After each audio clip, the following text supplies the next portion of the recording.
ஓ பொருள் என் ஊருக்குள்ளே வரக்கூடாது, என் பொருள் ஓ ஊருக்குள்ளே வரக்கூடாது, வந்தால் டேக்ஸ் போடுவோம். போஸ்டன் டீ பார்ட்டி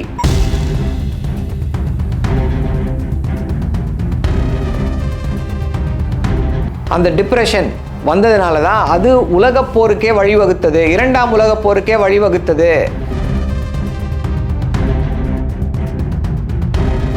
அணு ஆயுதத்தை வைத்திருக்கக்கூடிய நாடுகள் இடையே ஒரு உரசல் இருந்து கொண்டே இருக்கிறது. கான்ஃப்ளிக்ட், ஆர்ம்டு கான்ஃப்ளிக்டே போயிட்டு இருக்கு. யூகேவோட பிரசிடென்ட், அயர்லாந்துடைய பிரசிடென்ட், சிங்கப்பூர் பிரதமர், ஆஸ்திரேலியாவுடைய பிரதமர், பிரான்ஸுடைய பிரதமர், இப்படி எல்லோரும் உலகத் தலைவர்கள் எல்லோருமே இந்த டாரிஃப் வர விரும்பல.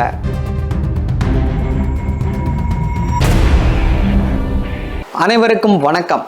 எல்லாருடைய வாய்களிலுமே நுழைந்து கொண்டிருக்கக்கூடிய ஒரே வார்த்தை டாரிஃப், டாரிஃப் வார், ட்ரம்ப் டாரிஃப். இன்று உலகை ஆட்டி படைத்து கொண்டிருக்கக்கூடிய ஒரு மாயாஜால வார்த்தையாக மாறி இருக்கிறது. டாரிஃப் என்றால் என்ன? ஏன் ட்ரம்ப் அவர்கள் இந்த டாரிஃபை இப்போது இம்போஸ் பண்ணணும்னு நினைக்கிறாரு? இதனால் ஏற்படக்கூடிய பாதிப்புகள் என்ன? அவர் எதனால் இந்த டாரிஃபை இம்போஸ் பண்ணணும்னு சொல்லி முடிவு செய்திருக்கிறார்? என்ன காரணம்? இதை பற்றியெல்லாம் விரிவாக பார்ப்போம். டாரிஃப் அப்படின்னா டேக்ஸ், அதாவது ஒரு நாட்டிலிருந்து இன்னொரு நாட்டுக்கு நீங்கள் ஏற்றுமதி செய்யும் பொழுது அப்படியே அந்த பொருட்களை அந்த நாடு ஏற்றுக்கொள்ளலாம். இல்லை உன்னுடைய பொருட்களால், உங்கள் நாட்டிலிருந்து எங்கள் நாட்டிற்கு ஏற்றுமதி செய்யக்கூடிய பொருட்களால் எங்கள் நாட்டுடைய பொருட்களுக்கு, எங்கள் நாட்டில் இருக்கக்கூடிய தொழிற்சாலைகளுக்கு பாதிப்பு ஏற்படுகிறது. அதனால் நீங்கள் ஃப்ரீயாக விற்க முடியாது. அதனால் நாங்கள் ஒரு டேக்ஸ் போடுவோம். அந்த டேக்ஸ் பேர் தான் டாரிஃப். எத்தனை சதவீதமாக வேணால் அது இருக்கலாம். 10%, 20%, 30%. இப்போ ஒரு பொருளுடைய விலை 100 ரூபாய். இந்த 100 ரூபாய் பொருளை நம்ம இந்தியாவிலிருந்து அமெரிக்காவுக்கு ஏற்றுமதி செய்கிறோம். அமெரிக்கா என்ன சொல்கிறாங்க? இன்றைக்கி இந்தியாவுக்கு 26% டாரிஃப்னு சொல்லி அனௌன்ஸ் பண்ணியிருக்காங்க. ஸோ 27லேருந்து அதை 26ஆக குறைத்திருக்கிறார். இந்தியாவிலிருந்து ஏற்றுமதி ஆகக்கூடிய பொருளுடைய விலை 100 ரூபாய். அமெரிக்காவில் அந்த டாரிஃப் இல்லைன்னா நம்ம 100 ரூபாய்க்கு விற்போம் அதை. ஆனால் இப்போ இந்த டாரிஃப் 26% அப்படின்றதுனால 126 ரூபாய்க்கு அந்த பொருள் அங்கேயே விற்கப்படும். அந்த 26 ரூபாய் யாருக்கு போகும்னா அரசாங்கத்திற்கு செல்லும்.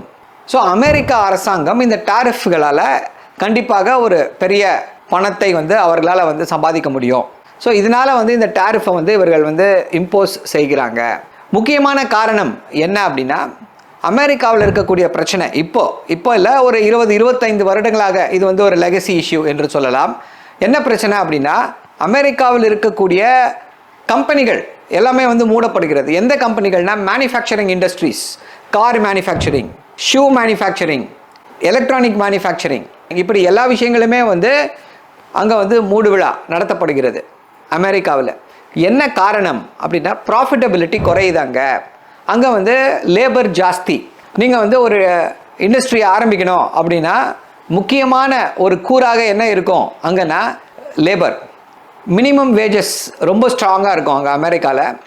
ஸோ ஒரு தொழிலாளிக்கு இந்தியாவில் இல்லை சைனாவில் 100 ரூபாய்க்கு ஒரு மணி நேரத்திற்கு அவருக்கு 100 ரூபாய் கொடுக்குறீங்க. ஒரு உதாரணத்திற்கு வைத்துக்கொள்வோம், ஒரு மணி நேரத்திற்கு ஒருத்தருக்கு 100 ரூபாய் நீங்கள் கொடுக்குறீங்க அப்படின்னா, இதே அமெரிக்காவில் அவருக்கு நீங்கள் 1000 ரூபாய் கொடுக்க வேண்டியிருக்கும். சீனாவில் இதை விட கம்மியாக இருக்கலாம், 50 ரூபா 60 ரூபாய்க்கு ஒரு மணி நேரத்திற்கு வேலை பார்க்கலாம். ஸோ 10 மடங்கு வித்தியாசம். ஸோ இந்த 10 மடங்கு வித்தியாசத்தில் என்ன ஆகுதுன்னா, அந்த மேனுஃபேக்சரிங்கில் ப்ராஃபிட் குறையுது, ப்ராஃபிட்டபிலிட்டி குறையுது அமெரிக்க நிறுவனங்களுக்கு. அதனால் என்ன ஆகுது, இந்த குளோபலைசேஷன், ஃப்ரீ ட்ரேட் என்ற இதன் மூலமாக என்ன பண்ணுறாங்க, நம்மால் இது போன்ற பாகங்களை உற்பத்தி செய்ய முடியவில்லை, இது போன்ற ஃபினிஷ்டு டெக்ஸ்டைல்ஸை மேனுஃபேக்சர் பண்ண முடியல, எலக்ட்ரானிக் குட்ஸை மேனுஃபேக்சர் பண்ண முடியல, எந்த விஷயத்தையும் நம்மளால் மேனுஃபேக்சர் பண்ண முடியல அப்படின்னும் பொழுது, ஸோ அந்த கம்பெனி, அந்த ஃபேக்ட்ரிஸ் எல்லாம் சைனா, இந்தியா, தாய்வான், பங்களாதேஷ் போன்ற நாடுகள் எங்கெல்லாம் குறைவான விலையில் உற்பத்தி செய்ய முடியுமோ அதனால் லாபம் அதிகமாகும் அந்த நிறுவனத்திற்கு. ஸோ அப்படிப்பட்ட நாடுகளுக்கு அந்த ஃபேக்ட்ரிஸை அமெரிக்க நிறுவனங்கள் மாற்றிவிட்டது. Classic example Apple iPhone. Apple ஐஃபோன்னாலே நமக்கு ஆப்பிள் நிறுவனம். ஆப்பிள் நிறுவனம் எங்கே இருக்குது? Cupertino, California, America. ஆனால் அங்கே ஒரு பொட்டு கூட ஆப்பிள் நிறுவனம் அங்கு தயாரிப்பில் ஈடுபடவில்லை. சீனா, இந்தியா போன்ற இடங்களில் தான் ஆப்பிள் ஃபோன்ஸ் மேனுஃபேக்சர் செய்யப்படுகிற அந்த டெக்னாலஜி அவங்களுது. ஆனால் அந்த டெக்னாலஜி படி மேனுஃபேக்சரிங், உற்பத்தி, செமிகண்டக்டர்ஸ் ரொம்ப இம்பார்ட்டன்ட். செமிகண்டக்டர்ஸில் வந்து சீனாவை அடித்துக்கொள்ள யாராலையும் முடியாது. இப்போ தான் இந்தியாவில் வந்து செமிகண்டக்டர் இண்டஸ்ட்ரீஸ் வந்துட்டு இருக்கு. ஸோ ஆப்பிள் நிறுவனம் என்ன பண்ணுது, ஐஃபோனை தயாரித்து சைனாவில் தயாரிக்குது, சைனாவில் தயாரித்து அமெரிக்காவில் விற்குது. இப்போ ஆப்பிள் ஃபோன்ஸுக்கெல்லாம் டேரிஃப் வந்துடும். 34% டேரிஃப் என்று சொல்லியிருக்கிறார்கள் சீனாவுக்கு. அது மட்டுமல்ல, வேறு என்ன பொருள்னாலும் முக்கால்வாசி நீங்கள் அமெரிக்காவில் போய் எந்த கடையில் போய் எதை வாங்கினாலும் என்ன இருக்குன்னு பார்த்தீங்கன்னா மேட் இன் சைனா என்று இருக்கும். இப்போது ட்ரம்ப் அவர்களுடைய நோக்கம் என்னவா இருக்குது? அவர் என்ன சொல்கிறாரு, நீங்கள் அமெரிக்காவை ஒரு டம்பிங் யார்டாக பயன்படுத்திட்டு இருக்கீங்க, உங்களுடைய பொருட்களை கொண்டு வந்து இங்கே கொட்டிட்டு போயிடுறீங்க, இதனால் பாதிக்கப்படுவது அமெரிக்கர்கள் அப்படின்ற ஒரு சித்தாந்தத்தை கொண்டு வருகிறார். அமெரிக்கர்கள் எப்படி பாதிக்கப்படுறாங்க அப்படின்னா, இங்கே இருக்கக்கூடிய இண்டஸ்ட்ரி அங்கே போயிடுச்சு, இங்கே யாரும் இண்டஸ்ட்ரி ஸ்டார்ட் பண்ண மாட்டாங்க, அதனால் இங்கே இருக்கக்கூடியவர்கள், அந்த தொழில் செய்யக்கூடியவர்கள் வந்து யாருமே இல்லை. சர்வீஸ் இண்டஸ்ட்ரி தான் அமெரிக்காவில் இருக்குது, சோஷியல் மீடியா இண்டஸ்ட்ரி தான் அமெரிக்காவில் இருக்குது, மேனுஃபேக்சரிங் இண்டஸ்ட்ரி இல்லவே இல்லை அப்படின்ற அந்த ஒரு அங்கலாய்ப்பு. இது வந்து அங்கே இருக்கக்கூடிய ஒரு சில குரூப்ஸ், அதாவது ரஸ்ட் பெல்ட் என்று சொல்வார்கள், ஈஸ்ட் அண்ட் மிட் வெஸ்ட் இந்த ஏரியாவில், அதாவது இந்த ஃபோர்டு நிறுவனம் மற்ற நிறுவனங்கள், கார் தயாரிப்பு நிறுவனங்கள் வந்து அமெரிக்காவில் இருந்துச்சு. அந்த நிறுவனங்களில் பலர் வேலையிலிருந்து வேறு வேறு வேலைக்கு போயிட்டாங்க. அவங்க எல்லாம் இப்போ வந்து சந்தோஷப்படுறாங்க. இந்த மாற்றம் உடனடியாக நிகழுமா அப்படின்னா உடனடியாக நிகழ்வதற்கு வாய்ப்பு இல்லை. எல்லாத்தையும் கூட்டி கழித்து பார்த்து திருப்பி அமெரிக்காவில் வந்து இண்டஸ்ட்ரீஸ் ஆரம்பித்தா அது லாபகரமானதாக இருக்கும் என்று தொழிலதிபர்கள் நினைச்சாங்க அப்படின்னா ஒருவேளை அமெரிக்காவில் மீண்டும் அந்த இண்டஸ்ட்ரீஸ் வரலாம். இல்லை அப்படின்னா மீண்டும் அமெரிக்காவில் வந்து இண்டஸ்ட்ரீஸ் போகுவதற்கான வாய்ப்பு கிடையாது. ஸோ ட்ரம்ப் என்ன பண்ணுறாரு, இந்த போல் டாரிஃபை அனௌன்ஸ் பண்ணிட்டா அரசாங்கத்திற்கு பணம் வருது. நீங்கள் யோசிப்பீங்க, உங்களுடைய பொருட்களை வந்து அமெரிக்காவில் டம்ப் பண்ணுறதுக்கு நீங்கள் யோசிப்பீங்க. அமெரிக்கர்கள் வேறு வழி இல்லாமல் அவ்வளோ பணம் கொடுத்து சைனா பொருட்களை வாங்கிறதுக்கு பணம் ஜாஸ்தியாக இருந்தாலும் பரவாயில்ல, அமெரிக்காவில் இருக்கக்கூடிய மேட் இன் அமெரிக்கா பொருட்களை வாங்கலாம் என்று நினைப்பார்கள். அப்படிப்பட்ட ஒரு மன மாற்றத்தை உருவாக்க வேண்டும் என்ற நோக்கிலே அவர் செயல்படுவதாக அவர் சொல்கிறார். ஸோ இதுதான் இந்த டாரிஃப்க்கு பின்னால் இருக்கக்கூடிய ஒரு யுத்தி. இதனால்தான் இவர் வந்து இந்த டாரிஃபை வந்து அனௌன்ஸ் பண்ணியிருக்கார் அப்படின்னு சொல்லலாம். பட் ஏன் இந்த டாரிஃப் வந்துச்சு? இதற்கு முன்னாடி வந்து இப்படி ஒரு ஃப்ரீ ட்ரேட் கிடையாது. இந்தியாவிலே பார்த்தீங்கன்னா ஃப்ரீ ட்ரேட் கிடையாது. நம்முடைய வாழ்க்கையில் ஏதாவது பாதிப்புகளை ஏற்படுத்துமா அப்படின்னா பல பாதிப்புகளை ஏற்படுத்தும். ஒரு சின்ன உதாரணத்தை சொல்ல முடியும். வாஷிங்டன் ஆப்பிள் நிறைய பேர் சாப்பிட்ருப்பீங்க. வாஷிங்டன் ஆப்பிள் நிறைய பேருக்கு அந்த வாஷிங்டன் ஆப்பிளுடைய டேஸ்ட் பிடிச்சிருக்கும். ஏன்னா க்ரன்ச்சியாக இருக்கும், ஜூஸியாக இருக்கும். சிலருக்கு வந்து அது பிடிக்காது, சிலருக்கு ஷிம்லா ஆப்பிள் தான் பிடிக்கும். அதாவது நமக்கும் அமெரிக்காவிற்கும் இந்த வாஷிங்டன் ஆப்பிள் விவகாரத்தில் எப்போவுமே ஒரு பிரச்சனை ஓடிட்டுருக்கோம். இந்தியாவில் வந்து ஆப்பிள்ஸ் ஜாஸ்தி ஆகிடுச்சு. இன்கேஸ் ஷிம்லா ஆப்பிள் ஜாஸ்தியான விளைச்சல் இருக்குது அப்படின்னா நீங்கள் வாஷிங்டன் ஆப்பிள் இந்தியாவுக்குள்ளே வர விட்டீங்க அப்படின்னா சிம்லாவில் இருக்கக்கூடிய ஃபார்மர்ஸ் பாதிக்கப்படுவாங்க. ஸோ அதனால் சம்டைம்ஸ் டாரிஃப் ஜாஸ்தியாக போடுவாங்க. டாரிஃப் ஜாஸ்தியாக போட்டதுனால அதை இம்போர்ட் பண்ணி விற்கிறதுல லாபம் இருக்காது. அதனால் இம்போர்ட் ஸ்டால் ஆகும். இல்லைனா அப்ஸ்ட்ரக்ஷன், இல்லை நீங்கள் வாஷிங்டன் ஆப்பிள் கொண்டு வரவே கூடாது அப்படின்வாங்க. இதுதான் எப்படி டாரிஃப்ஸ், ரெசிப்ரோக்கல் டாரிஃப்ஸ் எப்படி ஒர்க் ஆகுதுன்றதுக்கு இது ஒரு கிளாசிக் எக்ஸாம்பிள். அதே போல் எல்லா உற்பத்தி பொருட்களுக்கும் இதே சூழ்நிலை தான். டாரிஃப் வந்து இதனால தான் இது பண்ணுறாங்க. முக்கியமான விஷயம் என்னென்னா, இந்த டாரிஃபே இருக்கக்கூடாது அப்படின்னு இதை ஆரம்பித்து வைத்தது குளோபலைசேஷன். டாரிஃப்க்கு ப்ரொடெக்ஷனிசம், டாரிஃப்க்கு ஆப்போசிட் என்ன அப்படின்னா குளோபலைசேஷன், உலகமயமாக்கல், தாராளமயமாக்கல், லிபரலைசேஷன், குளோபலைசேஷன் அப்படின்னு சொல்லுவோம். 90களில் இந்தியாவில் இது வந்து ரொம்ப பிரபலமானது. அதனால் இந்தியாவுடைய பொருளாதாரம் மிகப்பெரிய வளர்ச்சியை கண்டது. குளோபலைசேஷன் முக்கியமான கூறு என்னென்னா ஃப்ரீ ட்ரேட். எல்லா தேசங்களுக்கும் மத்தியில் எந்த விதமான அப்ஸ்ட்ரக்ஷனும் இல்லாமல், ப்ரொடெக்ஷனிசமும் இல்லாமல், டாரிஃப் போடாமல், ஸ்டாப் பண்ணாமல் எந்த பொருளை வேணால் எந்த ஊருக்கு வேணால் ஏற்றுமதி செய்யலாம், இறக்குமதி செய்யலாம் அப்படின்ற அடிப்படையில் செய்யப்பட்ட ஒரு ஒப்பந்தம். ஆரம்பித்து வச்சது அமெரிக்காக்காரன். இப்போது அதற்கு சாவு மணி அடிக்கப் போகிறதும் அமெரிக்காவை சார்ந்தவர்களாகத்தான் இருக்கிறார்கள். இந்த குளோபலைசேஷன் அப்படின்றது வந்து comparative advantage, theory of comparative advantage அப்படின்னு சொல்லி ஒரு ஜான் ரிகார்டோ அப்படின்ற ஒரு அறிஞர், அந்த அறிஞருடைய கூற்று இது. தியரி ஆஃப் கம்பேரிட்டிவ் அட்வான்டேஜ் என்ன அப்படின்னா, இப்போது சின்ன இன்னொரு எடுத்துக்காட்டு சொல்லலாம். கடலை மிட்டாய், கோவில்பட்டி கடலை மிட்டாய். கோவில்பட்டி கடலை மிட்டாய்னா அதற்கு வந்து ஒரு தனித்துவம் இருக்குது. அங்கே கடலை நிறைய கிடைக்குது. அந்த டேஸ்ட்டு, அந்த மண்ணினுடைய தண்ணி, அந்த மண்ணில் விளையக்கூடிய கரும்பிலிருந்து எடுக்கப்படக்கூடிய அந்த வெல்லம் இது எல்லாம் சேர்த்து கடலை மிட்டாய் செய்கிறோம்.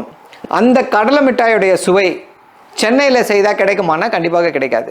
ஸோ என்ன பண்ணுறாங்க, கோவில்பட்டியில் இருக்கக்கூடிய கடலை மிட்டாயை சென்னையில் விற்பனை செய்கிறார்கள், இந்தியா முழுக்க விற்பனை செய்கிறார்கள். கோவில்பட்டி கடலை மிட்டாய்னா அதுக்கு ஃபேமஸ். ஸோ நம்ம ஊரில் அந்த அட்வான்டேஜ் கிடைக்காது, அந்த ஊரில் அந்த அட்வான்டேஜ் இருக்கும். இப்போ நம்ம இல்லைங்க இங்கே சென்னையில் இருக்கக்கூடிய கடலை மிட்டாய் மட்டும்தான் சாப்பிட்ணும் அப்படின்னா அப்போ கோவில்பட்டி கடலை மிட்டாய் இங்கே கிடைக்குமானா கிடைக்காது. கம்பேரிட்டிவ் அட்வான்டேஜ், அந்த ஊரில் இருக்கக்கூடிய அட்வான்டேஜை நம்மளும் என்ஜாய் பண்ணுறோம். இதுதான் தாராளமயமாக்கலுக்கு பின்னால் இருக்கக்கூடிய அந்த தியரி. திரு ட்ரம்ப் அவர்கள் இப்படி ஒரு விஷயத்தை கையில் எடுத்திருக்கிறார். கையில் எடுத்து உலகத்தையே கலக்கமடைய செய்திருக்கிறார். இது குறித்து சிங்கப்பூருடைய பிரதமர் ஒரு அற்புதமான காணொளியை வெளியிட்டிருக்கார், ஒரு வீடியோ. இந்த ட்ரேட் வார், இந்த டாரிஃப் வார்னால என்ன நடக்கும், அவர் 1930s போகிறார். த கிரேட் டிப்ரெஷன் 1929 1930s என்ன நடந்துச்சு, எப்படி அப்போ ஃபுல்லாக ட்ரேட் வார் தான். ஓம் பொருள் என் ஊருக்குள்ளே வரக்கூடாது, என் பொருள் ஓம் ஊருக்குள்ளே வரக்கூடாது, வந்தால் டேக்ஸ் போடுவோம். போஸ்டன் டீ பார்ட்டி அதுவும் ஒரு டாரிஃப் வார் தான். அதே போல் இப்படி இருக்கக்கூடிய இந்த விஷயங்களை மனதில் வைத்து அவர் என்ன சொல்கிறாரு, சிங்கப்பூருடைய அதிபர், இது 1930களில் இந்த டாரிஃப் வார், அந்த டிப்ரெஷன் வந்ததுனால தான் அது உலகப் போருக்கே வழிவகுத்தது, இரண்டாம் உலகப் போருக்கே வழிவகுத்தது, ஒரு ஆர்ம்டு கான்ஃப்ளிக்ட்டுக்கு அது வழிவகுத்தது. ஏற்கனவே இப்போது இருக்கக்கூடிய உலகம் ஒரு டிண்டர் பாக்ஸ் மாதிரி தான் இருக்குது. எப்போ வேண்டுமானாலும் எது வேண்டுமானாலும் ஒரு வெடிக்கலாம் அப்படின்ற ஒரு வாலடைல் சிச்சுவேஷன் இருக்குது. இஸ்ரேலில் யுத்தம் போய் கொண்டு இருக்கிறது, யுக்ரைன் ரஷ்யா யுத்தம் போய் கொண்டு இருக்கிறது. ஒரு முக்கியமான இந்தியா உலகத்தில் இருக்கக்கூடிய முக்கியமான பகுதிகளில் முக்கியமான ஒரு வல்லரசுகள், அணு ஆயுதத்தை வைத்திருக்கக்கூடிய நாடுகள் இடையே ஒரு உரசல் இருந்து கொண்டே இருக்கிறது. கான்ஃப்ளிக்ட், ஆர்ம்டு கான்ஃப்ளிக்டே போயிட்டுருக்கு, Russia Ukraine, Israel Gaza. So இந்த சூழ்நிலையில் இப்படி ஒரு டாரிஃப் வார் அனௌன்ஸ் பண்ணால் எப்படிப்பட்ட பாதிப்புகளை அது ஏற்படுத்தும், இந்தியாவிற்கு என்ன பாதிப்பு என்று நீங்கள் கேட்கலாம். இந்தியாவிற்கும் ஒரு மிகப்பெரிய பாதிப்பை ஏற்படுத்தும். இந்தியாவுடைய முக்கியமான எக்ஸ்போர்ட் என்னென்னா சாஃப்ட்வேர். இன்றைக்கி இந்த டாரிஃப் வார்னால் பாதிக்கப்பட்டிருக்கக்கூடியது எந்த நிறுவனங்கள் அப்படின்னா எல்லாமே சாஃப்ட்வேர் கம்பெனிஸ். சாஃப்ட்வேர் கம்பெனிஸ் தான் அடி வாங்குது ஸ்டாக் மார்க்கெட்டில், இந்தியன் ஸ்டாக் மார்க்கெட்லேயும் சரி, யூஎஸ் ஸ்டாக் மார்க்கெட்லேயும் சரி, எல்லா இது. ஏன்னா இந்த டாரிஃப் வார் ஒரு ரிசெஷனை கொண்டு சென்று விடுமோ, பொருளாதார பின்னடைவை சந்திக்க வைத்து விடுமோ அப்படின்ற அந்த ஒரு பயத்தை உருவாக்குகிறது. ஸோ ரிசெஷன் வந்துடுச்சுன்னா என்ன நடக்கும்னா எல்லோரும் அவங்களுடைய காஸ்ட் கட்டிங் பண்ணுவாங்க. பெரிய பெரிய நிறுவனங்கள் எல்லாம் எப்படியெல்லாம் காஸ்ட்டை கட் பண்ணணும், எப்படி லாபத்தை அதிகரிக்க வேண்டும். லாபத்தை அதிகரிக்கணும்னா வெளியிலேருந்து பிஸ்னஸ் நிறையா வந்துச்சுன்னா லாபம் அதிகரிக்கும். பிஸ்னஸ் வராது, ரிசெஷனில் பிஸ்னஸ் வராது. இருக்கக்கூடிய பிஸ்னஸை போகாமல் பார்த்துக்கணும். அப்படி பிஸ்னஸ் போனாலும் எப்படியாவது அந்த லாபகரமான ஒரு நிலையிலே இருக்க வேண்டும் அப்படின்னா என்ன பண்ணுவாங்கன்னா காஸ்ட் கட்டிங். காஸ்ட் கட்டிங்னா எம்ப்ளாயி கட்டிங். இன்றைக்கி இந்தியாவில் இருக்கக்கூடிய முக்கியமான மென்பொருள் நிறுவனங்கள் எல்லாருமே டாரிஃப் வாருக்கு முன்னாடியே எம்ப்ளாயி லே ஆஃப்ஸ் ஆரம்பிச்சிருச்சு. ஸோ பின்னர் எப்படி இருக்கும் என்று நமக்கு தெரியாது. ஸோ இந்த சூழ்நிலையில் இன்னொரு ஒரு வாய்ப்பு இருக்கிறது. என்ன வாய்ப்பு அப்படின்னா negotiate trade agreement with America. So ஒவ்வொரு கண்ட்ரியும் ஃப்ரீ ட்ரேடு போயிட்டு WTO எல்லாம் இல்லாமல் இப்போ என்ன பண்ணுவாங்க, தனியாக இந்தியாவுக்கும் அமெரிக்காவுக்கும் ஒரு ஒப்பந்தம்.